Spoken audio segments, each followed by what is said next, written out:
Hey YouTube, what's up? Your boy Sean Austin here again. Sean's Rabbitry and Phonic Produce. And it's from Holistic Aqua Farm. And we're back with another rabbit farming video for you guys. So we're continuing with the internship. We're gonna do some natural breeding today. We have a lot of those to breed, probably have about 50 those to breed.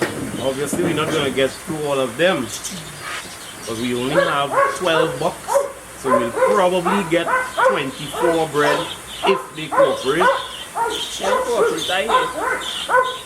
So we're gonna try some natural breeding today, and those that don't breed, in our next video we're gonna do some artificial insemination on the rest. And obviously you're gonna be able to see big difference in terms of time and efficiency and all that between both methods. So, we ready? Always. Right. We'll be back right after the intro.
Let me find something else too.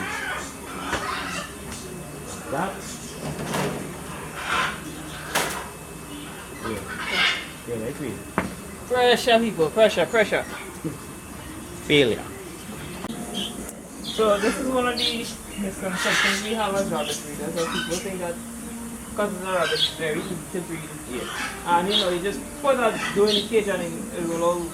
Yeah, we always say that rabbits breed so easily, but that is because you have a few rabbits and you're probably not doing it as a business. So whenever they go is bred, you're comfortable with that. But when you take it to a business level, efficiency is important. Very much so.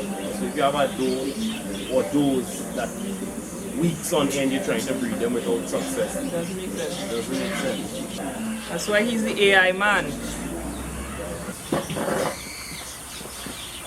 Well, that was disappointing, huh?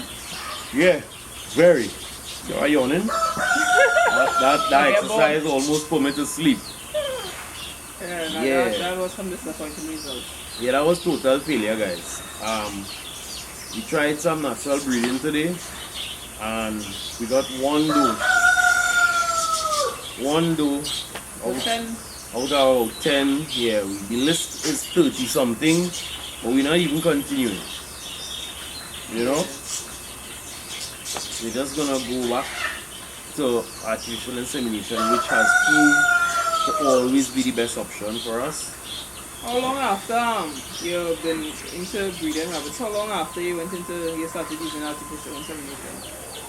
A few years, I would say. I mean, within reason, we couldn't have done it too long ago because we didn't have the enough science behind it. We didn't have the equipment. We didn't have the know-how. You know, long ago, as far as breeding rabbits goes, natural breeding was only one way to do it. You know, so we did that for a while, but we started noticing a trend over the years, obviously, and this is why record keeping is so important. If you don't have records, you can't measure the differences in performance and efficiency. So over the years, when we looked at the trend, we noticed there's always a period between June and about September to October when temperatures are unusually high in the country and the rabbits just simply refuse to breed. Right? Those refuse to live for the bucks. So, and that is the timing when you're trying to get all your does bred to have stock in time for Christmas, which is the irony of it. The bumper season. So if you can't get your does bred in time to have stock for Christmas, what's the sense? Now it's fine if you want to just keep trying and keep trying and keep trying, but it doesn't change the fact that you need a minimum of 10 to 12 weeks grow out time in order to have them available for Christmas. So there's a window within which you have to breed. Yeah. You know? So if you don't get it done naturally, then well, you have what is New your Year's. choice? Is that me to the New Year? Yeah. I guess. But they won't have a choice. Yeah, you don't have a choice. You don't have a choice. Look at the New Year marketing set. Yes. And that is what encouraged us to look into artificial insemination seriously. We started doing research and then we did some training and whatnot, you know, and we've never looked back from there because it just doesn't make sense. The differences are so clear. You know, if you're refusing to look towards AI, then I would say safely that you have no intention of being a commercial producer. Okay. Yeah. There isn't a single rabbitry anywhere in the world, commercial rabbitry, that does natural breeding. Nope. Unless it's just for fun, but then you can't be commercial and be for fun. If you're commercial, it has to be about profit. And if it's about profit, then it has to be about efficiency, you know? So, you can't be efficient without artificial insemination in a large rabbitry. It's well and fine to say, hey, I just have 5 does or 10 does or whatever. I mean, at that stage, you could probably absorb the additional time and cost with your own personal labor. Yeah. But on a commercial scale, that is not something you have the luxury of doing. You know? So you have to look at going that way. AI is the future. I mean, if you're people refusing to acknowledge that, they're just trying to hold on to the past, and that is one of the problems we see a lot in agriculture in the Caribbean, not just Trinidad and Tobago, in the Caribbean. We have a lot of people who want to continue to do things the way they have always done it. You know? And you'll hear them say things like, it's 10 years I doing this, or 15 years now I doing it like this. Right? Yeah, but there's a serious resistance to change. yeah, but you could have been doing it wrong for 15 years. True. That's true. That is Right? true. That is some true. people don't accept that. You could have been doing it wrong for 15 years. You know? But to each his own. I mean, we put out the information there. It's up to the person if they want to receive it. You know? But if you're seriously thinking about having a commercial rabbit farm, you have to. I'm not saying that you should. You have to invest in artificial insemination technology. You cannot run a commercial rabbitry depending solely on natural breeding. It will never work. You see, you can't structure your breeding. If you're dependent on the receptivity of those, it's whenever they decide to accept the buck. Yeah. So you'll never be able to structure your business and say, okay, I'm going to do 3 tranches of 50 does. So I'll do 50 does this month, I'll do 50 the other month, and 50 the third month. So, as instead of artificial insemination, have you all ever looked at any methods to try and increase the reception of these? Yes, we have. But most of the data, as far as that is concerned, is I would call anecdotal. There isn't any hard evidence to back up any of the techniques. You hear people talk all types of things about what's this thing? Vinegar. Apple cider vinegar. Apple cider vinegar, putting apple cider vinegar in the water. What else? There are a number of things people try. You know, all different types of forages they say to feed that will help them be more receptive.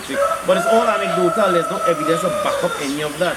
And I don't see that being sustainable on a commercial scale.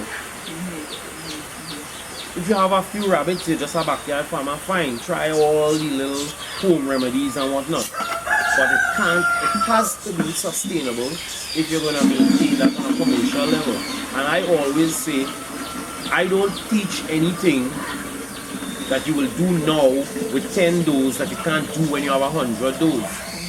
That's me, that's my thinking. Everybody won't agree with me. But if you start now and your intention is to go commercial, there's no sense trying to unlearn bad habits that you would have been practicing while you only had 10 does. I say practice the correct thing from now, so that as you increase, you don't have to relearn anything. You continue the same thing along the line. That's why, for instance, as something as simple as automatic waterers. I still see people talking about water bottles. Fine, use your water bottle if you just have a few rabbits. But labor, to me, labor is the main thing that you need to be mindful of within your rabbitry, because labor is what drives a lot of people out of this business.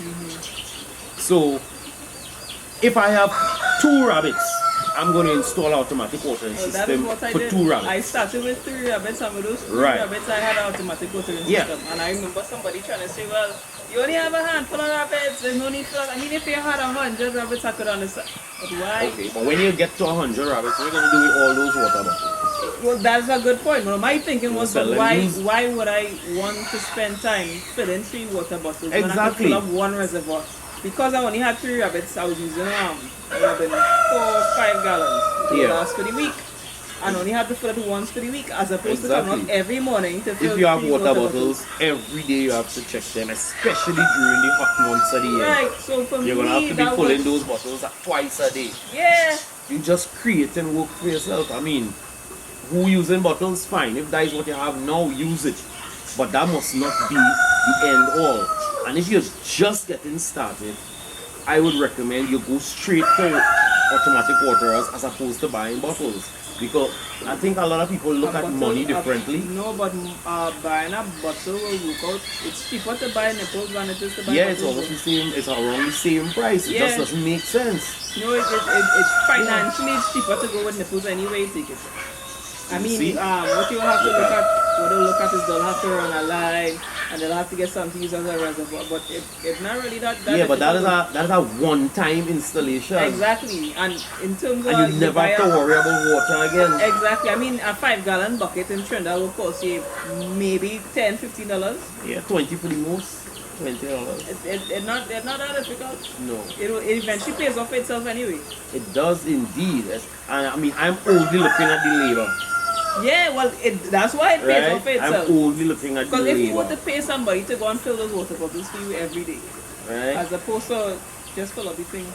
Yeah. No, and you don't even have to fill it, because when we started off, we didn't have a full tank as yet. We had a 5-gallon bucket, but even in a 5-gallon bucket, you can put a float. Yeah, exactly. You can put a float valve. And hook it up to your main line. So it stays full all the time. Yep. You know, so I guess it's how you look at your time, your labor, and your money, right? And as you say, you just showed that it still costs around the same amount of money to buy bottles as it takes to buy water nipples. So for the time period when I brought in nipples, something that I wanted to use.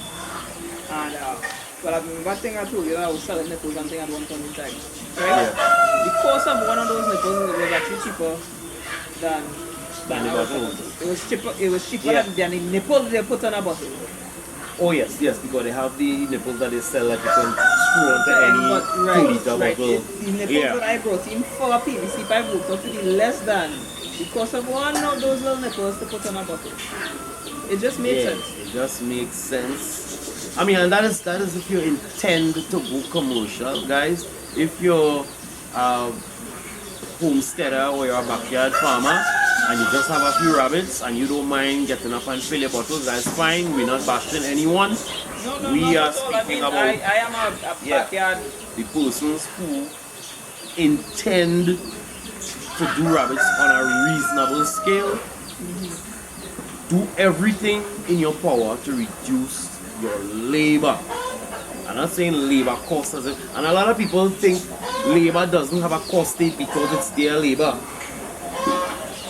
Anytime you run a business, labor, even if it is your own labor, has a cost. Even if it's your own labor, a cost must be attached to it. Correct. Because that is how a business you have to plan your business in such a way that if today or tomorrow you are not able to do this, can you afford to pay someone to do it? Yep. So that cost already has to be factored in. Yeah.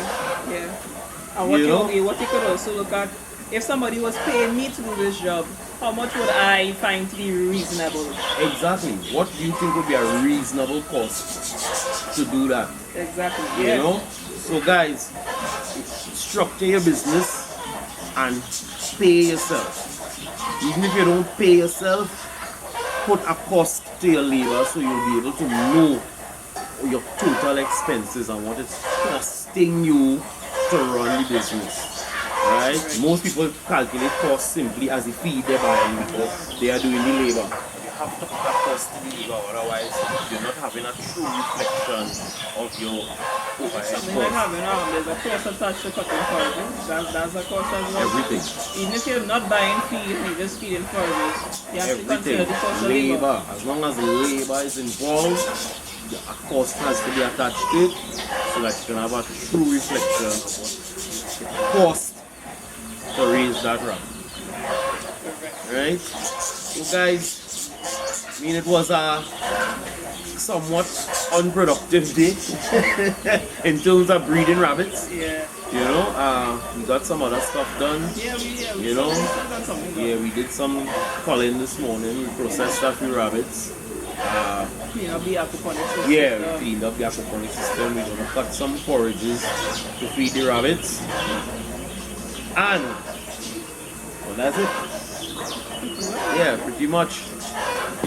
So guys, that's nothing eventful. No, nothing eventful today. It was a short day. No, it wasn't a short day. We just didn't get what we planned to do done. Yeah, we have to think on the fly about okay, what now? Yeah. Okay. So so we'll see you guys next week. Please God, we're going to bring you another rabbit farming video. Stay tuned. Don't forget to like this video, share it with someone who you think will find the information useful. If it's your first time pulling up with us, hit that subscribe button and don't forget to turn on the bell so you'll get notifications whenever we upload new content. Alright. What he said. Alright guys, so we see you guys in the next rabbit farming video. Peace. Later.